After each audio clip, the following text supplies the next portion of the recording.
So last class we were seeing with the design, and we also started with race-free state assignment. So in that we saw an example, that is we saw the purpose of race-free state assignment, that is mainly to avoid the race conditions, and we have two types of methods to do this. One is shared row method and other is the multiple row method. So with shared row method, we were seeing that we include extra rows to avoid the races, and we saw an example with a 3-row flow table, and we were to see 4-row flow table after that. So here with this 3-row flow table, you could assign the values for A, B, C, and D. We didn't write the values as such here, but this is what our assignment is actually. For A, we are to assign value as 0, 0. For B, it is 0, 1. For C, it is 1, 1. And for D, it is 1, 0. So this is what we are going to assign values for the states. So that is what is shown over here. And next we shall see a 4-row flow table example. Okay. So here with the 4-row flow table, so let us consider the 4-row flow table example. So 4-row flow table. So with 4 rows, our normal tendency is to consider 0, 0, 0, 1. C can be 1, 0 or 1, 1. It is our wish. And D is 1, 0. Let us consider this as the example. And let us draw the transition diagram for this. So the transition diagram, as I mentioned, we denote each of the states with the corresponding assignment, and we give the directed arrows based on the transition it goes through.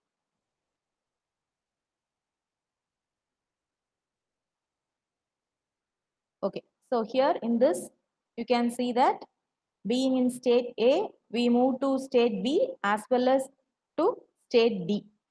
So we have A to B transition and A to D transition. Then from B, here you can see that you have transition to D as well as A. So this A will be a double-headed arrow, and we have transition from B to D. Okay. Then from C, again you have transition to A as well as B. So this is C to A and this is C to B. And lastly with D, you have transition to C. Okay. So here in this, if you check, that is if you did not have any transition across the diagonals, that is B to D transition or this C to A transition, then there would not have been the possibility of race condition. Okay. But here this C to A transition and B to D transition, two variables, that is both the variables are changing value simultaneously. Two variables change values. So we need to avoid this condition. Okay. So for this, what we do is, with in general, for any 4-row flow table, actually you could do this. So for that, so for 4-row flow table,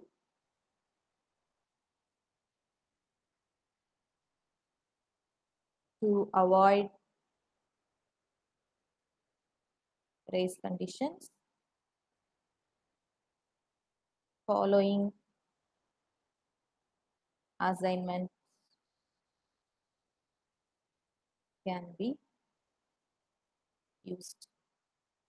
So what we do is, you have to check for adjacency. That is what the key point here is. Okay, wow. So it is like drawing the K map. So same way here the input conditions 0, 0, 0, 1, 1, 1 and 1, 0. So what we are going to do here is, so instead of our main issue with is with the transition that is happening with the diagonals, right? So we are going to introduce additional rows in it. So for that condition, let us see. This is exactly similar to our K-map. So for 4 rows, let us consider this to be A, B, C and D. Okay, va? Now we need to check for adjacency. So as such, we know A is adjacent to B, so no issue. For A and C, actually both the variables changes. So what we do is, we introduce a new state over here, which has this as the adjacent state. So wherever you are going to have A to C or C to A transition, we introduce the state E over there. Okay. So this is 0, 0, 0. This is 0, 1, 0. That is only one variable is changing. And then you will be eventually coming to 0, 1, 1. Right? Do you understand this? Yes, ma'am. Okay. So for A to C transition, we introduce the new state and we are going to move this way. Similar way, let us check for A to D. So here again, you know, this is 0, 0, 0 and this is 1, 0, 1. So two variables are changing. So what we do is, we introduce a new variable over here. So let us consider this as F. So wherever you have transition from A to D or D to A, you will be going via F. Okay, va? That is another thing. Next, we shall similar way. Let's check for the other cases. So for B, B and A are adjacent. That is only one variable changes, so no issue. B to C also only one variable changes, so no issue. And B to D also only one variable changes. So there also we don't have any issue at all. Next, let us see with C. So with C, C to A, as we have seen over here, you have to pass via this E. Then C to B, it is adjacent, so no problem. Then C to D. So for C to D, you introduce a variable. Let us consider this as E, F, so G. Okay. So wherever you are going to have C to D or D to C transition, you will be going via this G. Okay. So that way you could avoid the race condition. And for D to A, we have this F in between. Then D to B, it is adjacent. D to C, we have this transition. So this is one type of example actually. You may try to formulate this structure in different ways also. Okay, va? So this is one format.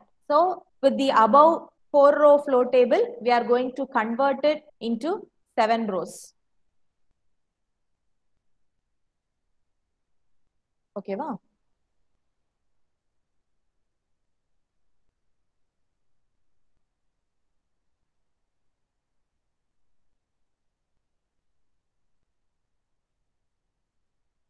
So A, B,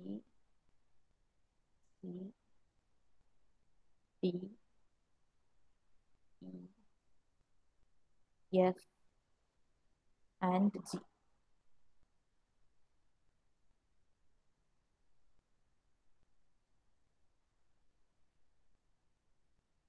A, B, C, D, F.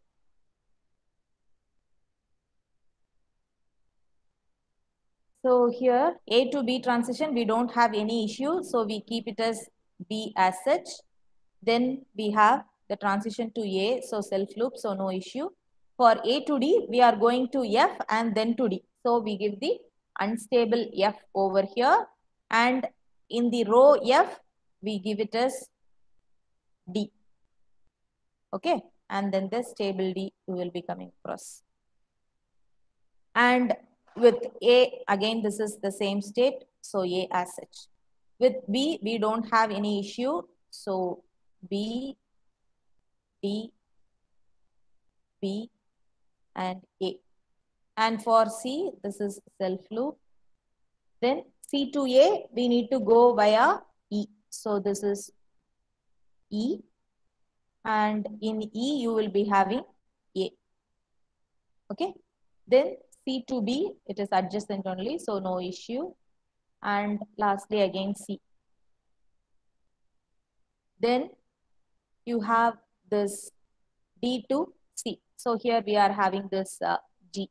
So D to C we are going via G. So I give G over here, and in G I give the value C. Then it is D again, and again D to C. So this is G and this is C.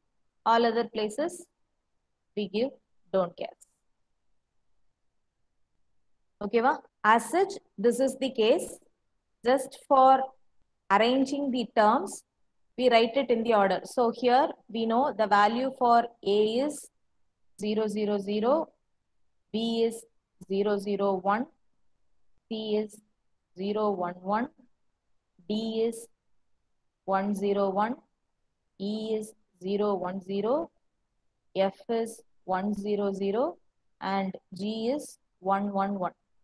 These are all the corresponding min-term combinations. So here the value is 0, 0, 0. So I have given the variable to be 0, 0, 0. This is 0, 0, 1. So it is this way. And for G it is 1, 1, 1. So we have given this. Do you understand this? Yes, ma'am. So based on this, we arrange this in the gray code format just for convenience. So for substituting the states, we do it that way.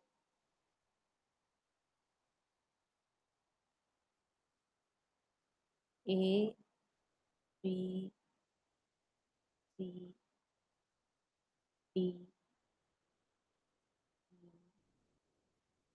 F, and the 4 input conditions.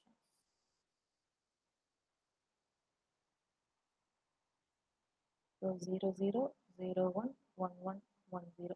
Here let us write in the gray code order. So A is 0, 0, 0, B is 0, 0, 1, C is 0, 1, 1, then E is 0, 1, 0, then 1, 1, 0 we don't have, and then 1, 1, 1, G is 1, 1, 1, then 1, 0, 1, B is 1, 0, 1, and then F is 1, 0, 0. So here if you check the variable's name alone, I have changed it actually. So don't get confused about it, okay? A, B, C, D, I have fixed it, and I made E at this place. It is not a mistake, it is just the way we consider. You should be careful enough on how the transition you consider, okay? Va? So here, for moving from A to C, you are having G in between. However, with the consideration I took this as E and this as G. Okay, it is not a mistake. Anyway, you can select it. Just see to the adjacent values that way. Okay, va? So let us just write the values as it is. A, B, F, and A. Inside it is not going to change. B, D, B, and A. C, E, B, and C. And in E we have this as A alone. And then for G I have this as C. And for D this is G, D, D, and G. And for F it is dash, dash, D, and dash. It is not at all a mistake if you write it this way also. You need not rearrange as such actually. This is also enough. So for this, let us see the transition diagram. So this is A is 0, 0, 0, B is 0, 0, 1, C is 0, 1, 1, D is 1, 0, 1. So A to C for a transition எல்லாமே in between you have E. So இங்கே E ஒன்று introduce பண்ணி you give it as 0, 1, 0, and then A to D transition la you introduce F, which is 100, and then C to D or D to C transition. So inge you introduce G, which is 111. So actual transition diagram la you introduce these intermediate states for the transition and you can draw this. Okay. இங்க B and D, even though நம்ம வரைஞ்சிருக்கிற ஷேப்ல பார்க்கிறதுக்கு diagonal மாதிரி இருந்தாலும் here only one variable change at a time. ஓகேவா? This is 001 and this is 101. So அது மட்டும் கொஞ்சம் கேர்ஃபுல்லா இருக்கணும். Okay. You can draw it this way also. It is not at all a mistake. Can use this representation also. Or you could directly introduce it over here. Okay. So this is about the shared row method. So any 4-row flow table, if you are encountering, you can check with the transition diagram, and if two variables change at a time, you could use any of this structure to have the adjacency between states and change the flow table accordingly. Okay, va? That is one method. So that is about the shared row method. So next we shall see the multiple row method. So in multiple row method, this is actually very simpler thing. You need not understand too much of logic for this. So in this multiple row method, what we do is, how many ever rows we have, we duplicate those rows as such. Okay, va? So here also we will use a representation for these states this way. However, this is simpler one. You don't use much logic here. So what I am going to do is, for each of the rows, I am going to write it 2 times. So you should differentiate between them. So for that purpose, what we do is, let us just write this as A1, B1, C1, D1. Okay. The first row I have considered it as A1, B1, C1, D1. Now what we do is, for the duplicating value, we write the value of corresponding A, B, C and D in the exact complement place. So if I am having A1 in 0, 0, 0, I will give A2 in 1, 1, 1. Okay. A1 is 0, 0, 0. So complement it entirely and that will be the value of A2. B1 is 0, 0, 1. So B2 is 1, 1, 0. Okay. C1 is 0, 1, 1. So C2 will be 1, 0, 0. And D1 is 0, 1, 0. So D2 will be 1, 0, 1. Okay. Do you have any issue with this? No, ma'am. So now what we have done is, so for state A1, the corresponding letter symbols. So when writing state A1, check the adjacent states with respect to all the variables. Okay. So for A1, the variable B is, B1 is adjacent to it. Similar way, C2 is adjacent to it and D1 is adjacent to it. Do you understand what I am doing? I am just writing the variables of B, C and D adjacent to A1. Okay, va? So the same way for A2, the adjacent variables will be B2, C1 and D2. Do you understand this? Similar way for B1, A1, C1 and D2. For B2, it is A2, C2 and D1. For C1, A2, B1 and D1. For C2, it is A1, B2 and D2. Ma'am, இது புரியல ma'am. Can you tell once again? I am just checking corresponding. இப்போ ஏல வந்து subscript மாதிரி A1 A2 B1 B2 C1 C2 D1 D2 னு கொடுத்துட்டோம். ஓகேவா? Now I am going to check which variation of this B, C, D are adjacent to A. Likewise, I am going to check for all the variables. Okay, ba? So, A1 க்கு when I am checking for adjacent values, எனக்கு B1 ல தான் single variable change இருக்கு. So, it is adjacent. Okay? அதே மாதிரி, if I am checking for C1, for A1 it is 0, 0, 0. For C1 it is 0, 1, 1. So, two variables are changing. So, it is not adjacent. Correct? Whereas with respect to C2, it is 1, 0, 0. So only one variable is changing. So that is adjacent to A1. Then similar way, D1 la da unakku 0, 1, 0 nu irukum. And the adjacency you always know. The corners abdin solittu it will be adjacent. Right? That is what I have written here. Yes, ma'am. Okay. Same way for A2. Likewise, we write for all the variables. So for D1, the adjacent A is A1, B is B2, and C is C1. Same way for D2, it is A2, B1, and C2. The purpose of writing this is in order to give the variables over here. Okay. So what we are doing is, so here I have A, B, C, and D. What we have done first, we have replicated it as such, right? Wherever I have A, I am writing it twice as A1, A2, B1, B2, C1, C2, D1, D2. All the rows are written twice. Okay. That is the first thing.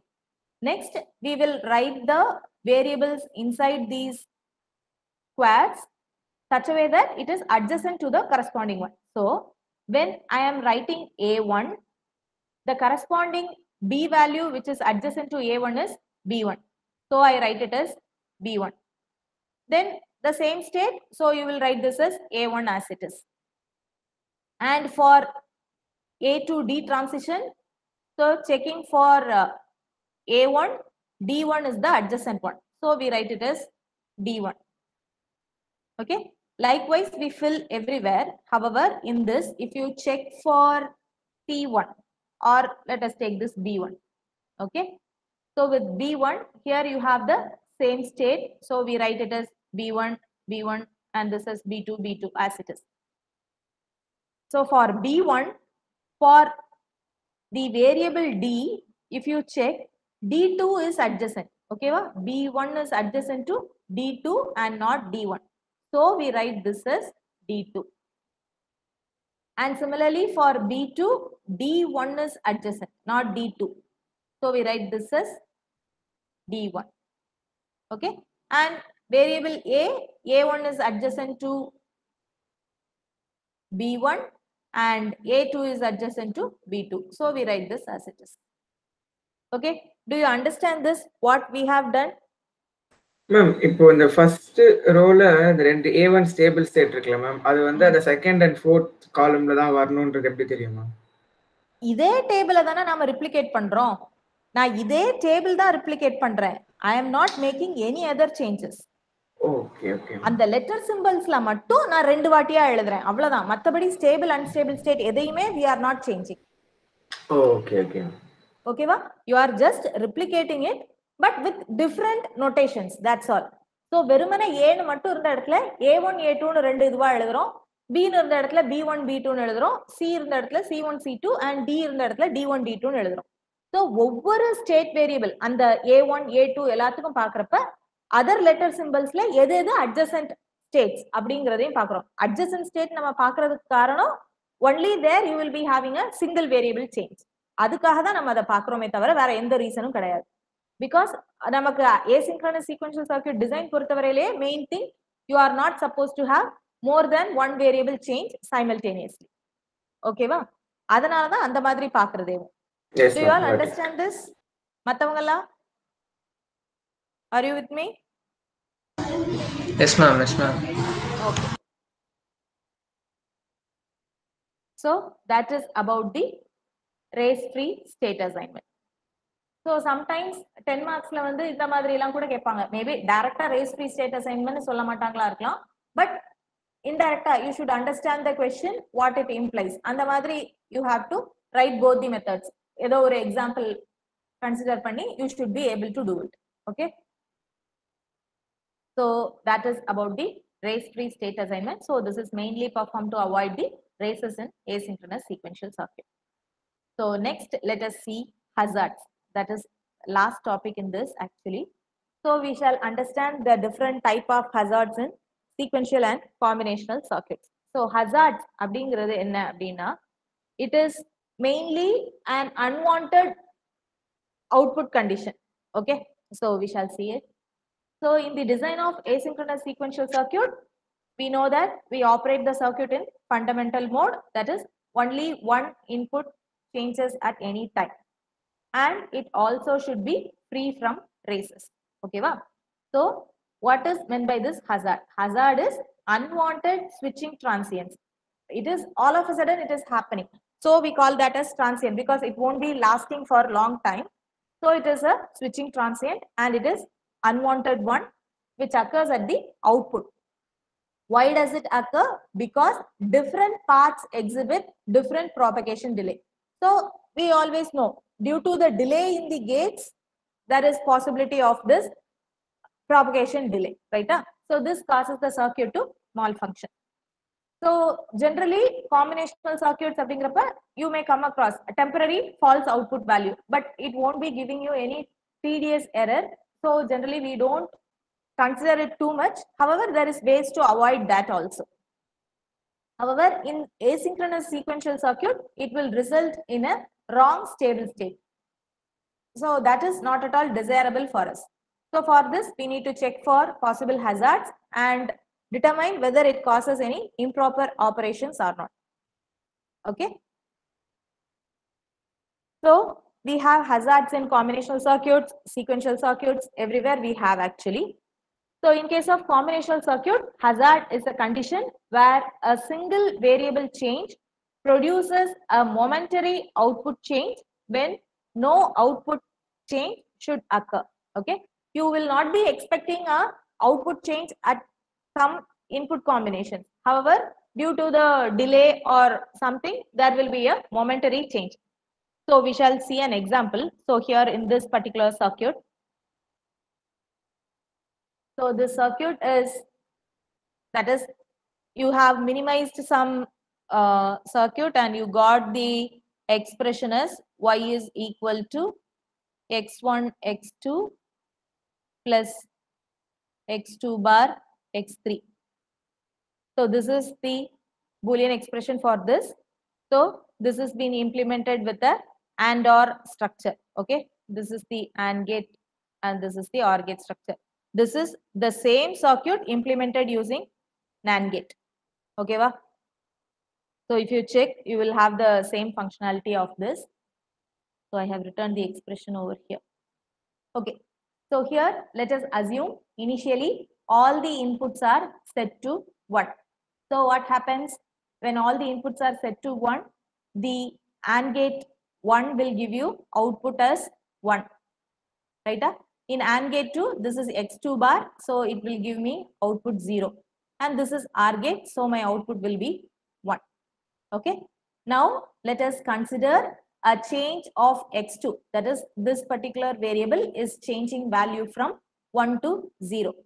So in that case, as such, our expectation will be the gate 1 should give me an output of 0, gate 2 should give me an output of 1, and gate 3 will give the output 1. That is, when the input x2 changes from 1 to 0, the output is not supposed to change. Okay, well, the final output y is actually supposed to be 1 itself in both the cases, right? However, here you are having a inverter, right?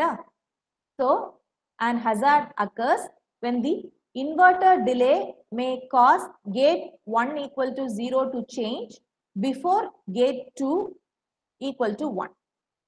So in this first gate, this is x1 and x2 as such, right? So this changes value immediately. Okay, so 1 and 0 will give me the output at gate 1 immediately as 0. However, here we are having a inverter in between. So due to some delay, what happens is initially it had the value to be 0 because the input was 1. So the inverter had the output to be 0 and therefore the output of gate 2 was 0 initially. Correct? Are you with me? Yes, ma'am. Okay. So in that case, what happens for a momentary time? So both the AND gates will give you the output to be 0 and therefore your final output y will become 0. But that is not expected actually. So momentarily due to the delay, there is a possibility of having 0. That is you are supposed to be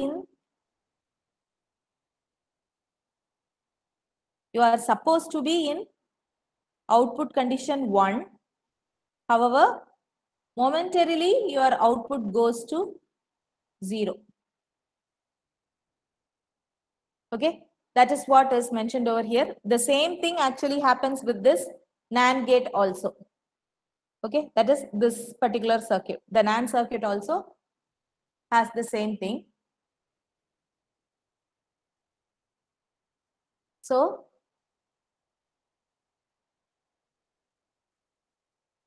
whenever the circuit must move from one product term to another, there is a possibility of a momentary interval when neither term is equal to 1, giving rise to an undesirable 0 output. That was not at all expected actually.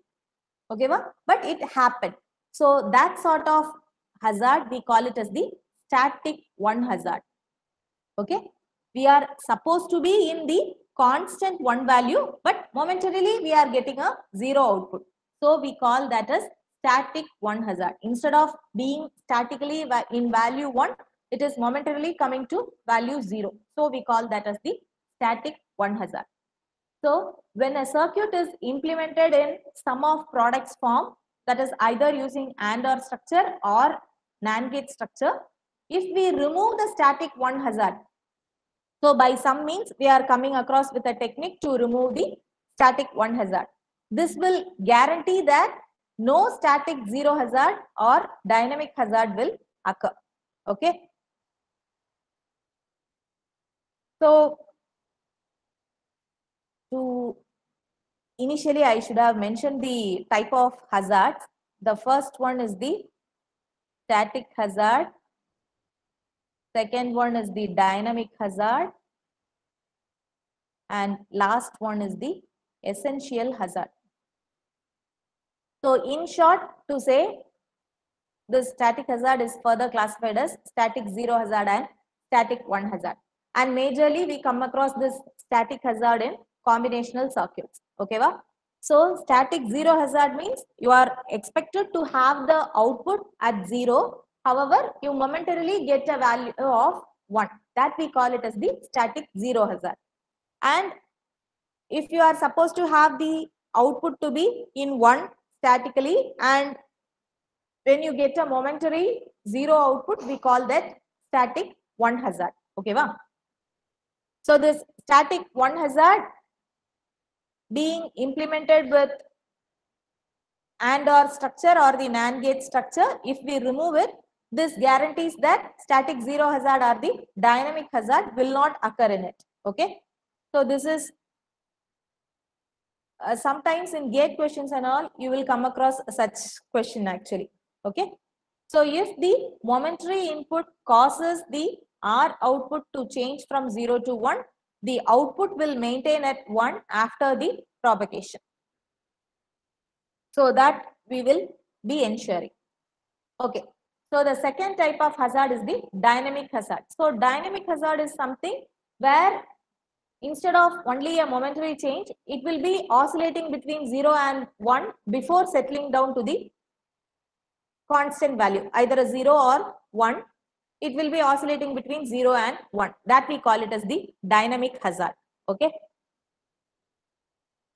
So to remove the hazard, So to design a hazard-free circuit, what we do is, we usually say whenever we group terms in K-map, our aim should be to cover the ones alone. You will not go for overlap, அப்படின்னு சொல்லி சொல்லுவோம், right?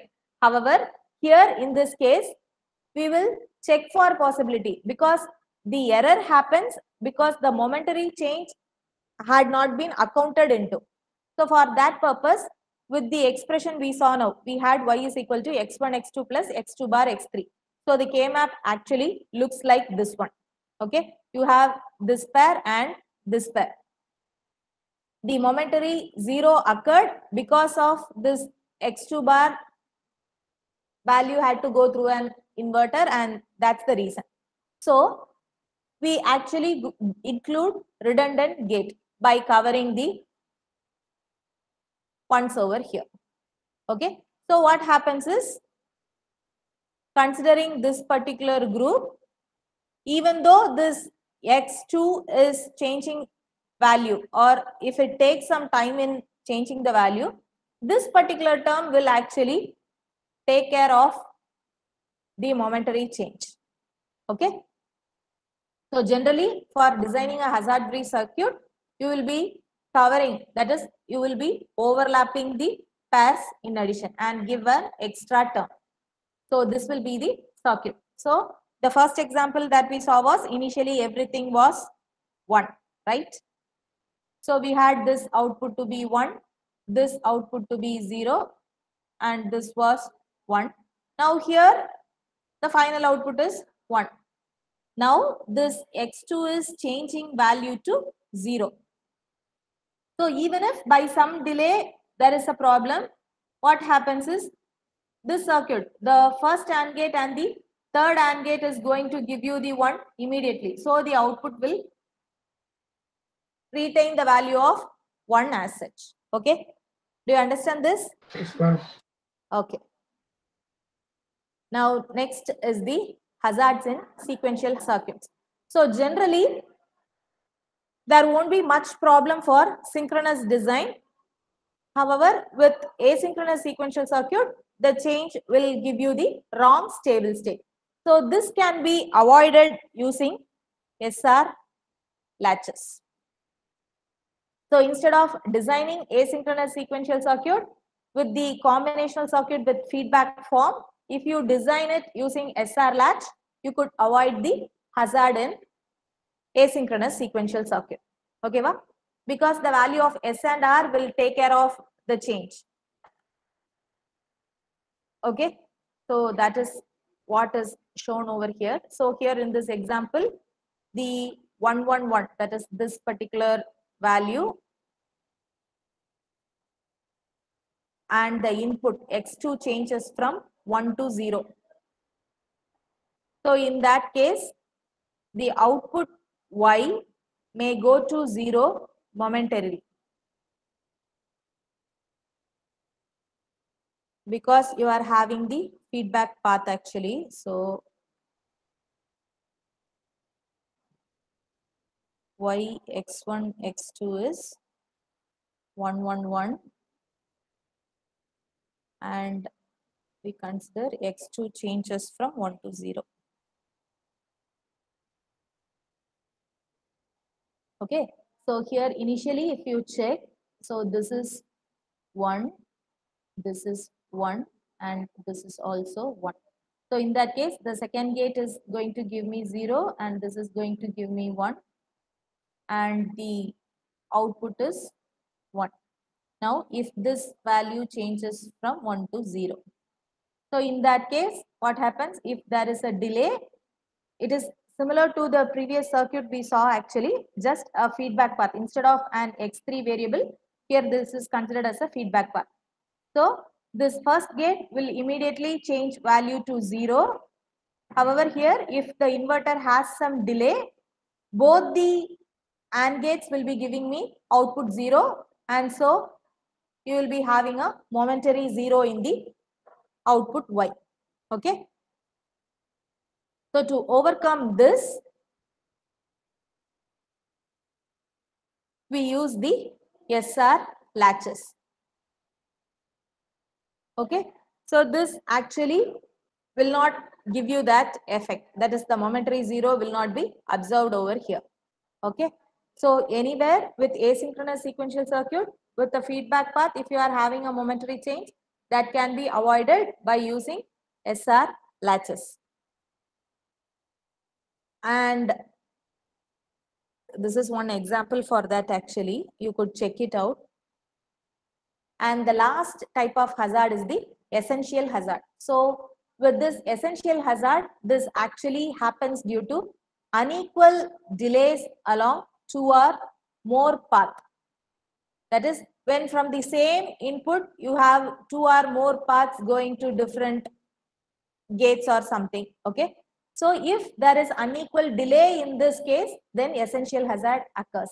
So as such, this hazard cannot be removed easily. Very much care should be taken. That's what this is mentioned. It cannot be corrected by adding redundant gates. You cannot do redundant gate or anything over there. You have to adjust the amount of delay in the path. So it is main person who can take care of this issue is the designer himself. So while designing itself, they will be taking care of all these delays and things. So then alone this hazard can be overcome. So this tends to be specialized one. So as it is, you cannot remove the essential hazard unless otherwise you are a specialist in it. Okay. So the static or dynamic hazard happens when there is a delay in the input condition, whereas this essential hazard happens mostly when there is unequal delay when it is moving to, that is from the input, it is going to some other place, and therefore the delay in the feedback gives rise to this hazard. Okay. The delay of feedback loops is greater than delays of other signals that originate from the input terminals. So this as such, you have to have in mind that this essential hazard is difficult to overcome. So much care is to be taken for that. Okay, so the different types of hazard that occur in combinational and sequential circuits are static hazard, dynamic hazard, and essential hazard. Okay, so with this, our syllabus for CAT 3 as well as the 4th unit is over. Thank you guys.